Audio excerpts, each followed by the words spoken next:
what do you like about it? Is that guitar? The guitar's great, that chiming guitar, but it's kind of like that early Rosie thing going on there, sort of that kind of psychedelic, northern psychedelic. It's not. You wouldn't say it's 100% original. But when you listen, what I get from that is it's real. That his voice sounds real. It sounds good. It sounds like you want to hear it. It sounds passionate. I like that a lot, and it's not massively original, but I bet it's got other material that is.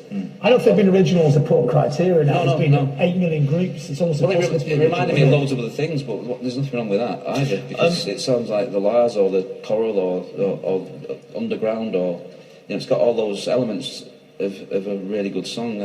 I just sounds good. I like his voice as well. There's just one more point. Well done, fella, by the way. That looks like it's a thumbs up. We'll take that back. Shall we try and play it? We'll Can try I and play just it. say as well, that wasn't a setup, but the Delaplanes are actually playing our next BBC Introducing live night Miss next Banana? week. Yeah. When's that? There you go. Friday night at the Ruby Lounge. Yeah. This Friday at the Ruby Lounge. 29th March. Is that a subtle hint for a It's guest? complete flume, yeah. This Friday, you say? What time Anybody would gets they to be the on? lounge. Just on the subject of demo, in the old days, I think probably the demo was